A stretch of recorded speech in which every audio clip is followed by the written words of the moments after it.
बहुत बहुत धन्यवाद। आजाद जिला मुरैना इकाई के समस्त अधिकारी कर्मचारियों को मैं धन्यवाद देता हूँ, क्योंकि आज के इस कार्यक्रम में पूज्य भंते धम्म ज्योति जी निःशुल्क कैरियर काउंसलिंग केंद्र का आज जो उद्घाटन है, इस उद्घाटन का कार्यक्रम माँ सावित्री बाई फुले जी की जयंती पर रखा है। उसमें सम्मानित मंच को मैं अभिवादन करता हूँ और इस हॉल में उपस्थित समस्त अधिकारी कर्मचारियों को मैं प्रणाम करता हूँ।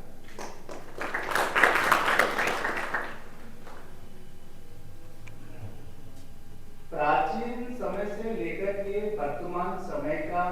हाल हम लोग देखें तो हमारे जो महापुरुष हैं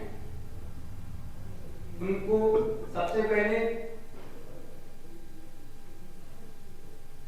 मां सावित्रीबाई फुले जिनका जन्म जयंती है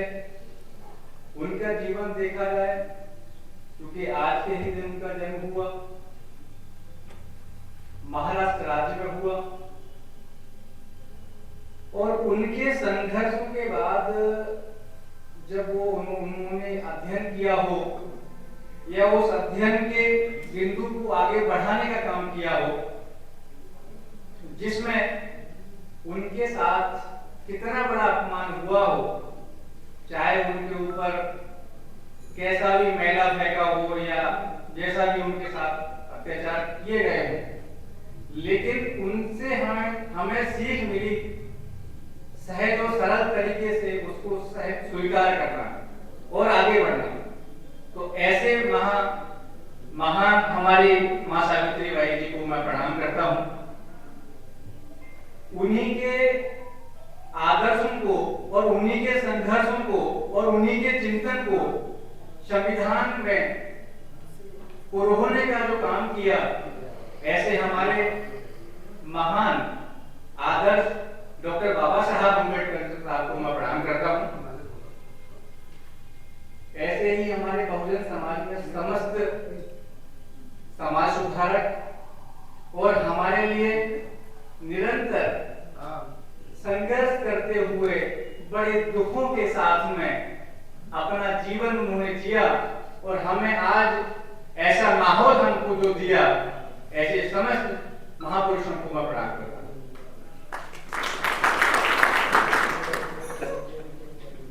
आज ये जो विषय है, आजाद संगठन को जो चिंता करने की आवश्यकता पड़ी,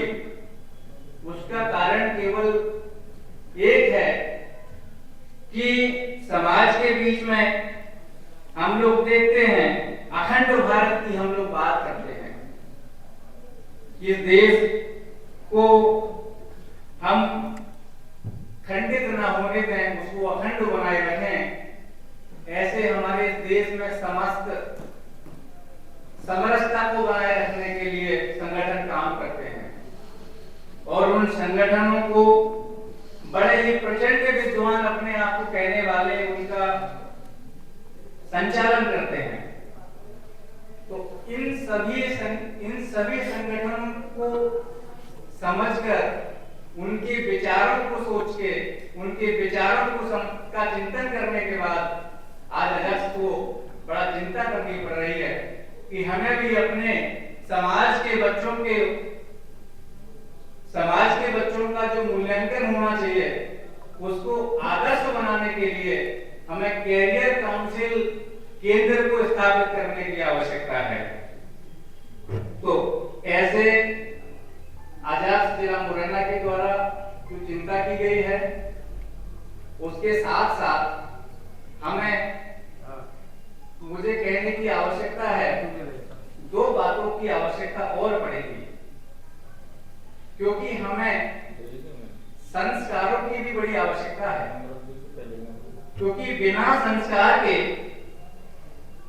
हम अपने आदर्शों को पूर्ण रूप से सफल बिंदु की तरफ नहीं ले जा सकते। क्योंकि आज के समय में हम लोग अपने अधिकारों के प्रति बड़ा आकर्षित रहते हैं, लेकिन जब दायित्व की बात आती है तो हम बड़ा विमुख हो जाते हैं। बड़ा अपने आप को बड़ा ये महसूस करते हैं कि ये मैं करूंगा क्या। तो मैं की जो भावना हमारे बीच आती है, बाबा साहब ने पूरा जीवन लगा दिया, उनके बारे में मैं ज्यादा क्या बोलूंगा, आप सभी जानते हैं। ऐसे महान पुरुषों की जो धर्म पत्नी, चाहे तो मां सावित्रीबाई फुले जो ज्योतिबा फुले जी की धर्म पत्नी रही, इन्होंने अपना पूरा जीवन कष्टों में गुजारा, पूरा जीवन ही उनका कष्टों में चला गया, समाज की चिंता में चला गया। आपको के बीच में बाबा साहब की पत्नी का पूरा जीवन चला गया। ऐसे समस्त हमारे बहुजन समाज में जन्मे जितने भी महापुरुष हैं, उनको नींद तक नहीं आई, पूरा जीवन उनके फोटो आप देखिएगा, उनके फोटो में आपको हमेशा उनका फेस बिल्कुल चिंताजनक दिखेगा। उनको अभी आज तक उनको वो भी सोचते होंगे कि हमने इतना संघर्ष किया, उसके बावजूद भी मेरा समाज बड़ा परेशान है, आज भी परेशान है। तो इसलिए आज हम अपने बच्चों को ये ना सोचें, ये ना माने कि हम हमेशा दूसरों को सीख दें। सीख देने की अपेक्षा हमें सबसे पहले अपने आप को सुधारने की आवश्यकता है, अपने आप को सुधारने की आवश्यकता है, अपने परिवार को सुधारने की आवश्यकता है। और ऐसे अगर हम लोग काम करेंगे तो मुझे लगता है कि संगठन का जो केंद्र है, संगठन की जो मंशा है, महापुरुषों का जो चिंतन है, उसको पूर्ण रूप से